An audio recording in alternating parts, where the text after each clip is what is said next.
So welcome everyone, this is Milan Mukherjee and today we are starting a video lecture on Ohm's law। यह video lecture class 10th वालों के लिए है और इसमें हम Ohm's law के बारे में पढ़ेंगे।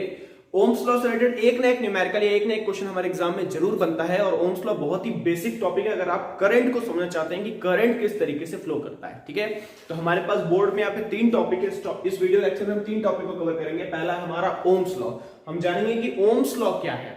दूसरा है हमारा इलेक्ट्रिक पोटेंशियल क्या होता है और इलेक्ट्रिक पोटेंशियल डिफरेंस क्या होता है। ये 3 टॉपिक है हमारे पास। आपकी बुक में इलेक्ट्रिक पोटेंशियल पहले दिया होगा, लेकिन अपन पहले ओम्स लॉ को समझते हैं। जब ओम्स लॉ की अंडरस्टैंडिंग डेवलप करेंगे तब अपन इलेक्ट्रिक पोटेंशियल को और गहराई से समझेंगे। तो चलिए चलते हैं बोर्ड पे ओम्स लॉ क्या होता है। सबसे पहले मैं बताऊं कि ओम्स लॉ क्या है। आपके करंट को समझने का सबसे बेसिक है। बेसिक का मतलब ओम्स लॉ के थ्रू ही हम करंट को समझना शुरू करते हैं कि करंट किस तरीके से चलता है या करंट किस तरीके से वर्क करता है। ठीक, तो चलो सबसे पहले एक सिनेरियो इमेजिन करते हैं कि मैं पूरे स्पेस में एक ओपन स्पेस इमेजिन करता हूं जहां पे कुछ भी नहीं है। तो ये मेरा जो बोर्ड है, इस बोर्ड में इमेजिन करो कि ये पूरा ओपन स्पेस है और इस ओपन स्पेस में मैं कोई एक पॉइंट इमेजिन कर रहा हूं। इस ओपन स्पेस में कोई एक पॉइंट इमेजिन कर रहा हूं और ये पॉइंट क्या है मेरे पास, ये पॉइंट है मेरे पास ए। ठीक, थोड़ी ही दूर पे क्या होता है, इसी ओपन स्पेस में मैं एक और पॉइंट इमेजिन कर रहा हूं। ये पॉइंट क्या है, बी। मैं क्या बोल रहा हूं, मेरे पास एक ओपन स्पेस है, स्पेस में कुछ भी नहीं है, खाली जगह दिख रही है और इस ओपन स्पेस में मैंने एक पॉइंट ए इमेजिन किया हुआ और दूसरा पॉइंट क्या इमेजिन किया हुआ, बी पॉइंट इमेजिन किया हुआ। ठीक, अब क्या करते हैं, मैं बोल रहा हूं कि इस ए पॉइंट में मैं एनर्जी को बढ़ाता जा रहा हूं। मैं ये मान रहा हूं कि इस ए पॉइंट में एनर्जी को बढ़ाता जा रहा हूं। तो क्या होगा, ए पॉइंट में क्या होगा, ए पॉइंट में मेरी एनर्जी कुछ ज्यादा दिखेगी। अब मैं एनर्जी को देख नहीं सकता, लेकिन मैं मान के चल रहा हूं कि ए पॉइंट में बहुत ज्यादा एनर्जी हो गई है और बी पॉइंट में कंपैरेटिवली बहुत ही स्लो एनर्जी, बहुत ही कम एनर्जी है। मतलब ए पॉइंट में बहुत ज्यादा एनर्जी है और बी पॉइंट में कम एनर्जी है। या इसी के दूसरे शब्दों में बोलूं मैं, बोला कि ए पॉइंट का पोटेंशियल बहुत ज्यादा है और बी पॉइंट का पोटेंशियल बहुत कम है। ठीक, अगर मैं क्या करता हूं, अगर मैं किसी भी तरीके से ए और बी को आपस में ज्वाइन करा देता हूं, ए और बी को आपस में ज्वाइन करा देता हूं और इस तरीके से ज्वाइन करा देता हूं कि एनर्जी मेरी फ्लो कर सकती है। मतलब मैंने एक ऐसा कनेक्शन क्रिएट किया है ए और बी के बीच में कि मेरी एनर्जी ए से बी में फ्लो कर सकती है। और हम जानते हैं कि एनर्जी हमेशा हायर पोटेंशियल से लोअर पोटेंशियल की तरफ मूव करती है। तो क्या होगा, मैंने बोला कि जैसे ही मैं इसको आपस में ज्वाइन करा दूंगा तो ये होगा कि यहां से एनर्जी फ्लो होना स्टार्ट करेगी, यहां से एनर्जी फ्लो होना स्टार्ट करेगी और तब तक फ्लो होती रहेगी कि जब तक मेरा VA जो है VB के बराबर ना हो जाए। ये हम जानते हैं कि एनर्जी मेरी हायर पोटेंशियल से लोअर पोटेंशियल की तरफ फ्लो करती है और तब तक फ्लो करती रहती है जब तक कि दोनों ही एंड पे पोटेंशियल मेरा बराबर ना हो जाए।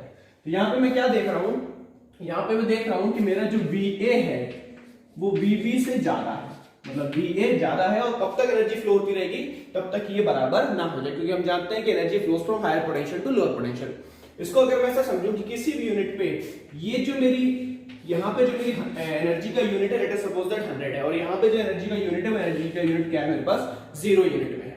मतलब यहाँ पे एनर्जी का मैग्नीट्यूड 100 है और यहाँ पे एनर्जी का मैग्नीट्यूड 0 यूनिट है। ठीक, अब क्या होगा, जैसे इनको कनेक्ट करूंगा एनर्जी मेरी बहुत ही स्पीड में दौड़ लगाएगी और 100 से 0 पोटेंशियल की तरफ मूव करना स्टार्ट कर देगी। ठीक, अब मैं एक दूसरा सिनेरियो इमेजिन करता हूं। कैसा, मैंने बोला कि यहाँ पे मेरे पास 100 एनर्जी है और यहाँ पे जो एनर्जी है वो 20 है।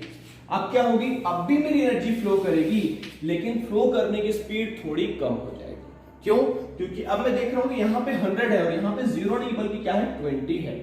अब मैं क्या करता हूँ, एक और सिनेरियो इमेजिन करता हूँ। यहाँ पे फिर 100 है और यहाँ पे 20 की जगह क्या है, यहाँ पे 20 की जगह लेट अस सपोज दैट 60 है।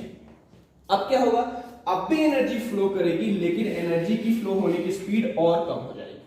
अगर मैं बोल दूं कि ये मेरा 100 है और ये मेरा जस्ट 99 है, तो अब भी एनर्जी फ्लो होगी लेकिन बहुत ही स्लो स्पीड के साथ फ्लो होगी। और अगर मैं बोल दूं कि यहाँ पे मेरी एनर्जी 100 है और यहाँ पे एनर्जी क्या है, मेरे पास 100 है, तो मेरे पास फ्लो नहीं होगा। क्यों फ्लो नहीं होगा, क्योंकि इन दोनों के बीच में कोई भी पोटेंशियल डिफरेंस नहीं है। मतलब में एक बात समझ में आ रही है कि जो एनर्जी के फ्लो होने की रेट है, स्पीड है, जिसको मैं करंट नाम दे रहा था। लास्ट वीडियो में हमने करंट के बारे में पढ़ा था कि the rate of flow of charge per unit time, और यहाँ पे मैं बोल रहा हूँ the rate of flow of energy per unit time, जिसको मैं एनर्जी की स्पीड नाम दे रहा हूँ, यहाँ पे सिंपली करंट समझ सकता हूँ। ठीक, तो यहाँ पे मैं देख रहा हूँ कि यहाँ पे करंट की फ्लो होने की रफ्तार बहुत ज्यादा है, यहाँ पे करंट की फ्लो होने की रफ्तार थोड़ी कम हो गई, यहाँ पे और कम हो गई, यहाँ पे और कम हो गई, यहाँ पे बिल्कुल खत्म हो गई। इसका मतलब ये है कि इसको इनके पोटेंशियल से कोई मतलब नहीं है कि VA कितना है और VB कितना, उससे कोई मतलब नहीं है, बल्कि किससे मतलब है, इनको इससे पोटेंशियल डिफरेंस से मतलब है। जितना ज्यादा डिफरेंस होगा उतना तेजी से करंट फ्लो करेगा। कैसा, यहां समझ सकता हूं मैं कि जैसे यहाँ पे 100 माइनस 0, तो 100 माइनस 0 क्या बन रहा है मेरे पास, 100 बन रहा है, मतलब पोटेंशियल डिफरेंस यहाँ पे 100 का है। यहाँ पे 100 माइनस 20 कितना बन रहा है, 100 माइनस 20 80 बन रहा है। 100 माइनस 60 कितना बन रहा है, 40 बन रहा है। 100 माइनस 99 1 बन रहा है, और 100 माइनस 100 क्या बन रहा है, 0 बन रहा है। मतलब ये पोटेंशियल डिफरेंस जितना ज्यादा होगा दो पॉइंट के बीच में, एनर्जी उतना तेजी से फ्लो करेगी। और अगर मैं बोलूं कि इसको मैं क्या करता हूं, इसकी एनर्जी को मैं बहुत ज्यादा करता हूं, कितना करता हूं, लेट अस सपोज दैट इसको मैं 2 लाख यूनिट बोल देता हूं, और यहां पे भी क्या कर देता हूं, यहां पे भी 2 लाख यूनिट कर देता हूं, तो क्या करंट फ्लो करेगा, क्या एनर्जी फ्लो करेगी, नहीं, एनर्जी फ्लो नहीं करेगी। क्यों नहीं करेगी, क्योंकि दोनों का पोटेंशियल बिल्कुल सेम है, और पोटेंशियल डिफरेंस क्या बनेगा, पोटेंशियल डिफरेंस हमेशा 0 बनेगा। इसका मतलब ये हुआ कि किसी दो पॉइंट में कितनी ज्यादा एनर्जी है उससे कोई मतलब नहीं, दो पॉइंट में कितना ज्यादा पोटेंशियल है उससे भी कोई मतलब नहीं है। किससे मतलब है, इन दोनों पॉइंट के बीच का पोटेंशियल डिफरेंस क्या होगा, और जितना ज्यादा पोटेंशियल डिफरेंस होगा उतना ही तेजी से करंट फ्लो करेगा। और इसी स्टेटमेंट को एक साइंटिस्ट ने डिराइव किया था, या इसी स्टेटमेंट को एक साइंटिस्ट ने समझा था, उनका नाम था ओम्स, इसलिए इस लॉ को हम क्या बोलते हैं, ओम्स लॉ। अभी हम लोगों ने देखा कि जैसे ही इलेक्ट्रिक पोटेंशियल डिफरेंस जितना ज्यादा होता है उतना ही ज्यादा एनर्जी का फ्लो होता है, या फिर हम बोल सकते हैं उतना ही ज्यादा करंट होता है। चलिए, तो इसी एग्जांपल को अपन वेरिएबल के फॉर्म में समझते हैं। कैसा, कि मैं मान लेता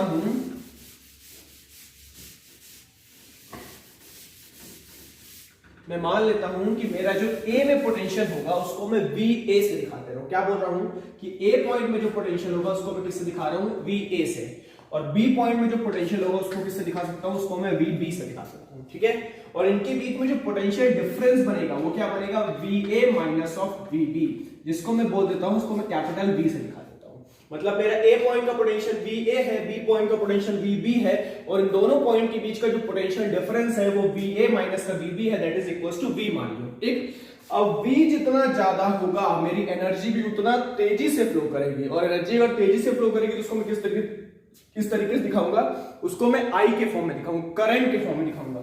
मतलब क्या बन जाएगा, V is directly proportional to I बन जाएगा।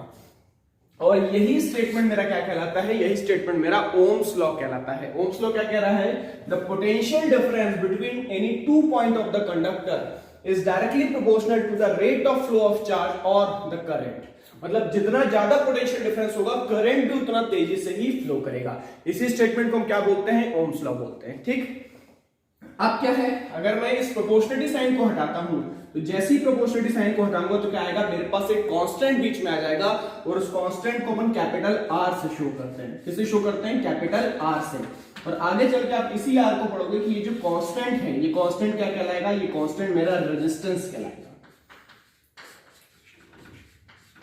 इसका मतलब ये हुआ कि मैंने अभी क्या किया था, मैंने अभी आपको स्पेस में दो पॉइंट बोला था, मैंने आपको स्पेस में दो पॉइंट इमेजिन करने को बोला था, एक मैंने VA बोल दिया था और एक मैंने VB बोल दिया था। इसको मुझे ज्वाइन कराना जिसमें से एनर्जी फ्लो कर सके। तो एनर्जी किसमें फ्लो कर सकती है, एनर्जी इसमें से फ्लो करती है, उसको अपन कंडक्टर बोलते हैं। तो मुझे VA और V पॉइंट को क्या करना पड़ेगा, किसी कंडक्टर से ज्वाइन कराना पड़ेगा।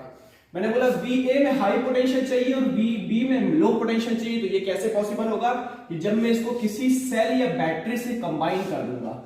जब मैं इसको किसी सेल या बैटरी से कंबाइन कर दूंगा तो एक तरफ मेरे को पॉजिटिव पोटेंशियल मिलेगा और एक तरफ क्या मिलेगा, मेरे को नेगेटिव पोटेंशियल। और जितना ज्यादा इनमें पोटेंशियल डिफरेंस होगा एनर्जी उतना तेजी से फ्लो करेगी, और जितना एनर्जी की रेट ऑफ फ्लो को, मतलब rate of flow of charge को मैं किस तरीके से बोलता हूं, rate of flow of charge को मैं I के फॉर्म में बोलता हूं। तो मेरा इक्वेशन बनके तैयार हो गया है, V is equals to R है। यहां पे मैंने बोला जितना ज्यादा पोटेंशियल डिफरेंस होगा उतना ज्यादा rate of flow of charge होगा, उतना ज्यादा करंट होगा।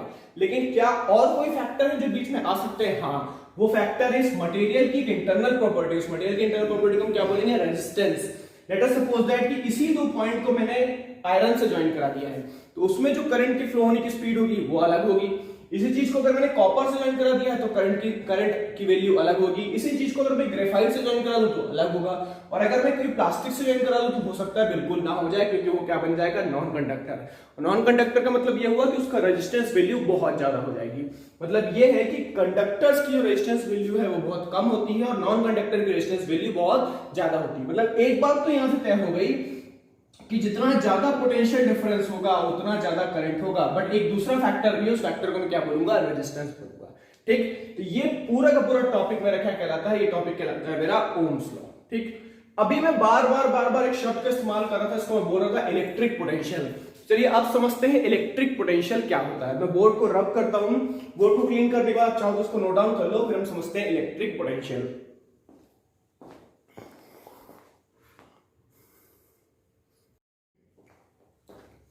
चलिए अब समझते हैं अपन इलेक्ट्रिक पोटेंशियल। इलेक्ट्रिक पोटेंशियल क्या होता है और इलेक्ट्रिक पोटेंशियल का मैथमेटिकल फॉर्मूला क्या होता है, उसको मैथमेटिकली कैसे समझ सकते हैं। ठीक, तो इलेक्ट्रिक पोटेंशियल का जो फॉर्मूला होता है वो उसको हम इलेक्ट्रिक पोटेंशियल को हम कैपिटल V से दिखाते हैं, और इलेक्ट्रिक पोटेंशियल का फॉर्मूला क्या होता है, ये होता है आपका W अपॉन का Q0।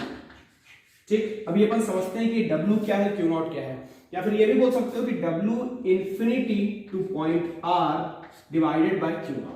अब इसको समझते हैं कि ये स्टेटमेंट क्या है, स्टेटमेंट को किस तरीके से समझ सकते हैं। इस V को मैं इलेक्ट्रिक पोटेंशियल बोल रहा हूं, W क्या है, ये Q0 क्या है। ठीक, चलो मैं मान के चलता हूं कि स्पेस में कोई एक पॉइंट इमेजिन कर रहा हूं जो कि अभी ओपन स्पेस में, इसमें कोई भी एनर्जी में डिफरेंस नहीं आया है। ठीक, अब मैं क्या करता हूं, इसके पास में एक कोई चार्ज पार्टिकल ले आता हूं, पॉजिटिव चार्ज पार्टिकल ले आता हूं। ठीक, अब ये क्या करेगा, कुछ इलेक्ट्रिक फील्ड पैदा करेगा, तो अब इसकी इलेक्ट्रिक फील्ड फैलेगी, स्पेस में इलेक्ट्रिक फील्ड इसकी फैलेगी, और जैसे इसकी इलेक्ट्रिक फील्ड फैलेगी तो ये अपने आसपास के स्पेस की एनर्जी में कुछ बदलाव लाएगा, या फिर ये बोल सकता हूं अपने आसपास के स्पेस के पोटेंशियल में कुछ बदलाव लाएगा। तो जैसे ही मैंने बोला कि ये पॉजिटिव चार्ज यहां पे आया, तो इसने क्या किया, हवा में, ओपन स्पेस में इस पॉइंट की पोटेंशियल को बदल दिया, और इस पॉइंट पे जो पोटेंशियल बन गया वो पोटेंशियल को मैं क्या नाम दे रहा हूं, VA नाम दे रहा हूं। ठीक, तो अब अगर मैं इसके और पास में जाता हूं तो यही पोटेंशियल की मात्रा और ज्यादा हो जाएगी, और इससे मैं थोड़ा दूर जाता हूं तो यही पोटेंशियल की मात्रा और कम होती जाएगी। तो अब ये पोटेंशियल करता क्या है, ये पोटेंशियल करता ये है कि अगर मैं इस बहुत दूर से एक चार्ज को उठा के लाऊं, बहुत दूर से एक चार्ज को उठा के लाऊं, लेट अस सपोज दैट वो चार्ज मेरा Q0 है, तो जैसे ही ये Q0 मेरा A पॉइंट पे आएगा तो इसके अंदर एक पोटेंशियल एनर्जी डेवलप हो जाएगी, जिसको मैं किससे दिखाऊंगा, UA से। ठीक, अगर मैंने बोला कि इससे दूर कहीं पे जाता हूं तो ये चार्ज की वजह से इसमें भी कोई बदलाव आएगा, और ये जो पॉइंट होगा यहाँ पे जो पोटेंशियल डेवलप होगा उसको मैं क्या बोलूंगा, VB बोलूंगा। तो अगर मैं Q चार्ज को उठा के VB पॉइंट पे लाता हूं तो यहाँ पे एक पोटेंशियल एनर्जी डेवलप हो जाएगी, इस एनर्जी को मैं क्या बोलूंगा, UB बोलूंगा। चलो एक सवाल उठाता हूं कि इसमें पोटेंशियल एनर्जी क्यों डेवलप होगी। तो पोटेंशियल एनर्जी इसलिए डेवलप होगी क्योंकि ये मेरा पॉजिटिव चार्ज है, और मैं मान के चल रहा हूं कि जो Q0 है मेरा, ये भी एक पॉजिटिव चार्ज है। जनरली उसका नेचुरल बिहेवियर क्या है कि ये वाला चार्ज इस Q0 को रिपल करेगा, क्योंकि हम जानते हैं कि दो पॉजिटिव चार्ज एक दूसरे को रिपल करते हैं। जब दो पॉजिटिव चार्ज एक दूसरे को रिपल करते हैं तो क्या होगा, ये अपोज करने की फोर्स करेगा, इसको मैं Fe नाम देता हूं, जिसको मैं इलेक्ट्रोस्टैटिक रिपल्शन बोल रहा हूं। तो अगर मुझे इस Q चार्ज को यहां लाना है तो मुझे इसको पीछे से धक्का देना पड़ेगा, मुझे इस पे फोर्स अप्लाई करना पड़ेगा, मुझे इसमें एनर्जी लगानी पड़ेगी। तो मुझे क्या करना पड़ेगा, मुझे इसमें कुछ एक्सटर्नल फोर्स लगाना पड़ेगा, और इस एक्सटर्नल फोर्स के कारण क्या होगा, इसके अंदर एक पोटेंशियल एनर्जी डेवलप होगी। आपने क्लास 9th में पढ़ा होगा वर्क डन के बारे में। हम एनर्जी को कैसे मेजर करते हैं, एनर्जी को मेजर करते हैं in the form of work done, और वर्क डन को कैसे मेजर करते हैं, वर्क डन को मेजर करते हैं फोर्स इनटू डिस्प्लेसमेंट से, कि हम कितना फोर्स उसमें एक्सर्ट कर रहे हैं और कितनी दूर तक डिस्प्लेस कर रहे हैं। जैसे मैंने इसमें फोर्स कितना लगाया है, मैंने इसमें F एक्सटर्नल फोर्स लगाया हुआ है, और इसको मैं डिस्प्लेस कर रहा हूं। अगर मेरा डिस्प्लेसमेंट खाली यहां तक है तो मेरी एनर्जी कितनी बनेगी, UB। अगर मेरा डिस्प्लेसमेंट और ज्यादा है, कहां तक है, UA तक, इसमें पोटेंशियल एनर्जी क्या बनेगी, UA।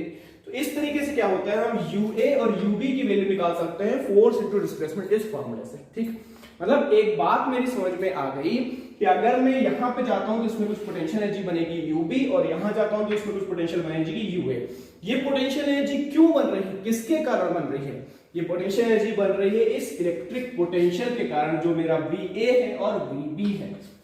तो इस VA और VB को मैं कैसे निकाल सकता हूं, वीयर वीडी को मैं ऐसा निकाल सकता हूं कि मैं इसमें चेक करूं कि पर यूनिट चार्ज में कितनी एनर्जी मेरी स्टोर हो गई है। जब मेरा क्यू नॉट चार्ज उठ के यहाँ आया, let us suppose that Q not मेरा 100 कूलम का है, तो 100 कूलम चार्ज में यहां से उठा के मैंने यहां रख दिया, जैसे ही इसमें रखा तो उसकी एनर्जी बढ़ गई, तो मैं बता दूं पर यूनिट चार्ज में कितनी एनर्जी बढ़ी, वही मेरा क्या कहलाएगा, इलेक्ट्रिक पोटेंशियल कहलाएगा।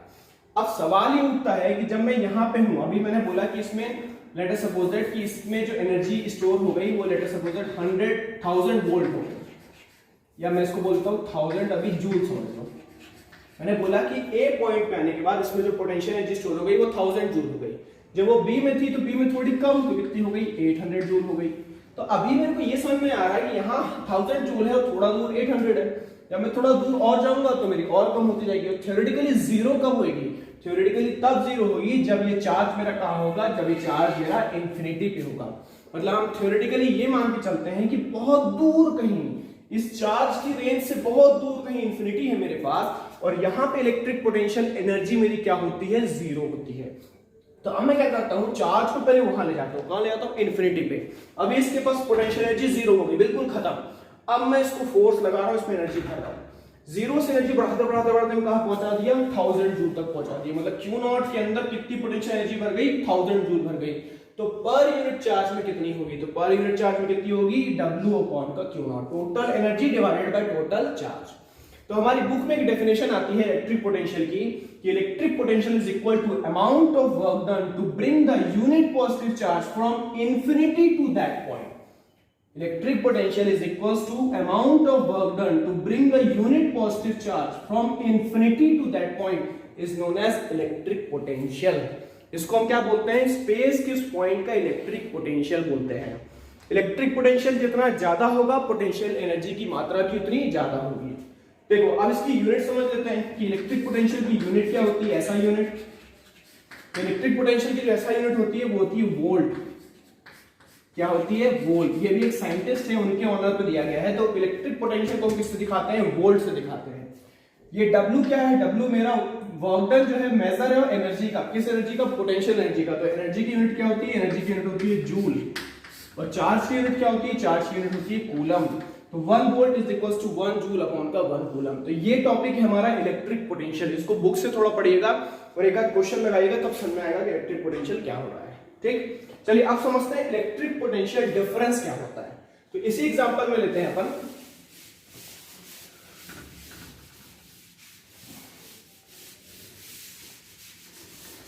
चलिए मैं दो पॉइंट इमेजिन कर रहा हूं, एक पॉइंट है मेरे पास VA और दूसरा पॉइंट है मेरे पास VB। ठीक, सीधी सी बात मैं मान लेता हूं कि अब मेरा VA बड़ा है और VB छोटा है। अब मेरे को बात करनी है electric potential difference. Electric potential difference मैंने ओम्स लॉ में अभी जाना, कैसे निकालते हैं, VA माइनस ऑफ VB निकालेंगे। तो इलेक्ट्रिक पोटेंशियल डिफरेंस कैसे निकलेगा, ठीक, इसके लिए मुझे क्या करना पड़ेगा, मुझे यहाँ पे एक चार्ज को रखना पड़ेगा। ये चार्ज क्या है, लेट अस सपोज दैट ये चार्ज है मेरे पास Q नॉट। ठीक, इस चार्ज को मैं क्या करूंगा, धक्का दूंगा, इस पे वो फोर्स अप्लाई करूंगा, या इस पे मैं क्या करूंगा, सीधे वर्क डन करूंगा। इसमें मुझे कुछ काम करना पड़ेगा। जब मैं इस पे कुछ काम करूंगा तो क्या होगा, ये B से खसक के कहां तक आ जाएगा, A तक आ जाएगा। तो electric potential difference between A and B में कैसे निकालूंगा, मैं सबसे पहले वर्क डन चेक करूंगा। वर्क डन कितना बनेगा मेरे पास, total work done to bring the charge from B to point A। B से उठा के A तक लाने में मुझे जितना वर्क डन किया है उतना मेरी पोटेंशियल एनर्जी में बदलाव आ जाएगा। और पोटेंशियल एनर्जी में बदलाव मुझे पर यूनिट चार्ज में चाहिए, तो मतलब मैं क्या करूंगा, इसको डिवाइड कर दूंगा मेरे Q नॉट से।